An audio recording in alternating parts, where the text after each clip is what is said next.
Silakan. Assalamualaikum warahmatullahi wabarakatuh. Terima kasih kepada moderator atas kesempatan yang telah diberikan dengan Dewan Juri terhormat, tim lawan yang kami muliakan. Selamat siang dan salam sejahtera bagi kita semua. Salam konstitusi. Salam. Sebelum kita mendapatkan mosi pada siang hari ini, izinkan kami dari tim Pro untuk memperkenalkan diri. Saya Sardi Febrianti sebagai pembicara pertama yang akan memberikan batasan mosi, menjelaskan dan kata kunci dan mengatur dasar argumentasi tim kami. Di sebelah saya ada Riko Febrian sebagai pembicara kedua yang bertugas menguatkan argumentasi dari tim kami dengan contoh-contoh dan fakta-fakta berdasarkan kontribusi tim kontra. Zami Bastian sebagai pembicara ketiga dan menanggapi kembali pernyataan dari tim Pro kemudian dan menguatkan argumentasi tim kami dan merangkum pembahasan pembicara 1 dan 2. Rekan berpikir yang saya banggakan, kami Aspon kontra menyatakan tidak setuju dengan mosi debat kita pada siang hari ini, yakni penghapusan lembaga KPK untuk mengembalikan peran polisi dan jaksa secara optimal.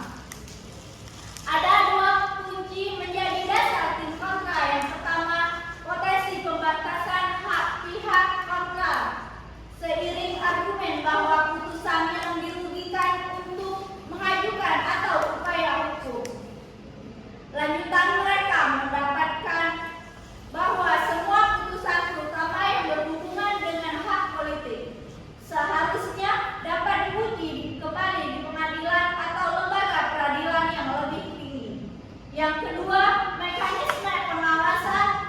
Mereka mungkin menekankan pentingnya mekanisme pengawasan atau evaluasi atas putusan Bawaslu untuk memastikan bahwa putusan tersebut cacat tujuh atau tidak berlangsung. Jawab prinsip keadilan pemilu yang lebih luas, namun di sisi lain keputusan yang bersifat final dan mengikat juga dimaksud untuk tidak kepastian dan sengkara pemilu berlarut-larut demi menjaga stabilitas politik dan kelancaran proses pemilu.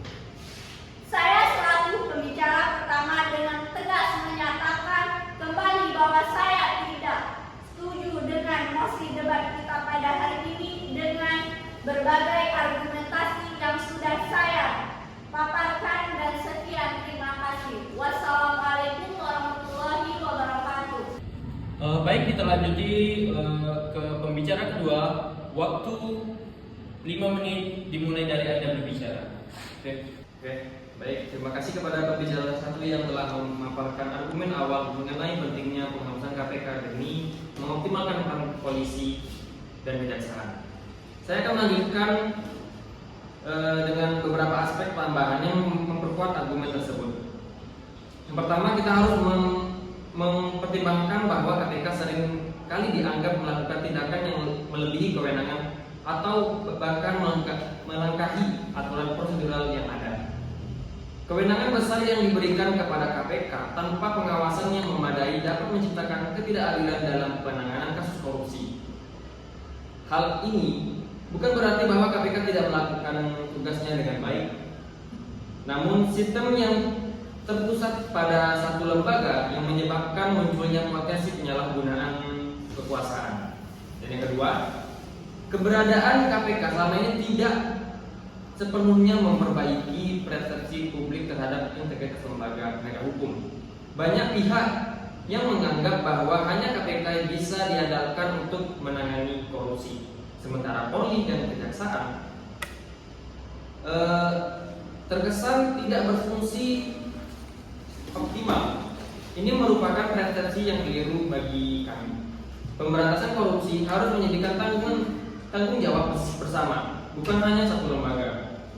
Dengan menghapus KPK, kita memberikan kepercayaan kepada Polri dan Kejaksaan untuk menjalankan tugas mereka sepenuhnya dan memperbaiki citra di mata publik.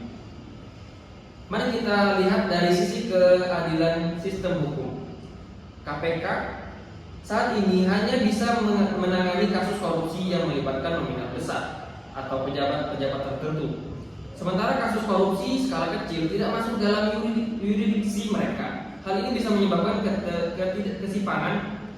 ketimpangan dalam penanganan kasus korupsi. Dengan mengembalikan kewenangan penuh terhadap Polri dan Kejaksaan, kita dapat memastikan bahwa seluruh kasus korupsi, baik yang kecil ataupun yang besar, ditangani secara adil dan merata. Pentingnya bagi kita untuk menyadari bahwa KPK bukanlah satu-satunya solusi dalam pemberantasan korupsi. Sebagai negara yang berlandaskan hukum, kita perlu memperkuat sistem hukum secara keseluruhan. Sebagai peningkatan kualitas sumber daya manusia di Polri dan Kejaksaan, serta pembenahan sistem pengawasan internal bisa menciptakan lembaga penegak hukum yang lebih transparan dan akuntabel. Dengan menghapus KPK, kita memberi waktu dan ruang bagi pembenahan ini untuk terjadi sehingga lembaga yang ada dapat berkembang dan bertanggung jawab sepenuhnya. Jadi, penghapusan KPK bukanlah bentuk pelemahan penegak hukum, melainkan langkah strategis untuk membangun institusi yang lebih dan berfungsi optimal dalam jangka panjang. Mari kita kembali kepercayaan kepada Polri dan Kejaksaan untuk melakukan tugas yang memang seharusnya mereka jalankan. Terima kasih. Saya kembali ke moderator. Pada pembicara ketiga, waktu 5 menit dari Anda berbicara. Terima kasih kepada moderator yang telah memberi waktu dan juga kepada rekan-rekan pembicara yang sebelumnya telah memberikan argumen yang sangat kuat mengapa penghapusan KPK diperlukan. Saya di sini ingin menambahkan sedikit argumen. Yang pertama, kita harus memahami bahwa penghapusan KPK berarti menghilangkan komitmen negara dalam memberantas korupsi. Justru sebaliknya, kita ingin memastikan bahwa semua lembaga penegak hukum seperti Polri dan Kejaksaan dapat menjalankan peran mereka secara maksimal dan menyeluruh. Keberadaan KPK selama ini telah mengalihkan fokus daripada dua lembaga penegak hukum utamanya tersebut yang pada dasarnya sudah memiliki mandat untuk mengenai penegakan hukum utama tersebut, yang dasarnya sudah memiliki mandat mengenai kasus korupsi dengan mengambilkan tugas perantas korupsi pada Polri dan Kejaksaan. Kita mengembalikan fungsi dasar mereka setelah tata dalam sistem hukum. Yang kedua, seringkali KPK dianggap sebagai satu-satunya lembaga yang bisa dipercaya dalam memberantas korupsi. Pandangan ini berbahaya karena mengabaikan fakta bahwa kita memiliki sistem hukum yang luas dan kompleks yang seharusnya bekerja secara kolektif. Bukan tergantung pada satu lembaga saja. Penghapusan KPK bisa menjadi momentum untuk memperbaiki sistem secara menyeluruh. Kapolri dan Kejaksaan bisa diperkuat melalui reformasi internal.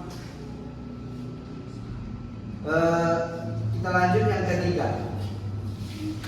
Perlu diingatkan bahwa potensi politisi dalam lembaga seperti KPK sebagai lembaga menyerang lawan politik. Dengan menghapus KPK mengembalikan wewenang pemberantasan korupsi ini, instruksi penegakan hukum yang lebih luas, risiko politisi ini bisa diminimalkan. Dalam sistem hukum yang lebih terputasi, polisi dan kejaksaan yang memiliki pengawasan yang akuntabilitas yang lebih struktur akan lebih sulit menelusuri oleh kepentingan politik tertentu. Terakhir, saya ingin menyampaikan menekankan bahwa upaya berantas korupsi adalah tugas bersama. Bukan hanya tanggung jawab satu lembaga, reformasi dalam Polri dan Kejaksaan akan menciptakan sistem yang lebih kuat dan kolektif dalam memberantas korupsi. Kita perlu menciptakan sistem yang mandiri, di mana setiap lembaga berfungsi optimal dalam koridor hukum yang jelas dan transparan. Dengan demikian, kita akan memiliki sistem yang lebih berkelanjutan dalam jangka panjang, bukan tergantung pada satu lembaga saja. Dengan demikian, penghapusan KPK bukanlah langkah mundur, melainkan langkah maju menuju sistem penegakan hukum yang lebih kuat, transparan, dan terintegritas. Kita bisa percaya bahwa Polri dan Kejaksaan, jika berdayaannya secara optimal, mampu menjelaskan tuntutan tugas pemberantasan korupsi dengan lebih efektif. Terima kasih. Kita kembali kepada moderator. Baik, kita memasuki closing statement tim pro yang dalam hal ini waktu 3 menit dimulai dari Anda berbicara. Jadi untuk mengembalikan peran penting kepolisian dan kejaksaan adalah langkah yang perlu dipertimbangkan secara matang. Sebagai lembaga independen yang telah memiliki peran strategis dalam pemberantasan korupsi, KPK adalah menunjukkan kontribusi signifikan dalam membongkar kasus-kasus besar dan membangun kepercayaan publik terhadap upaya anti korupsi. Namun, jika gagasan penghapusan KPK dimaksudkan untuk memperkuatkan kembali institusi Polri dan Kejaksaan,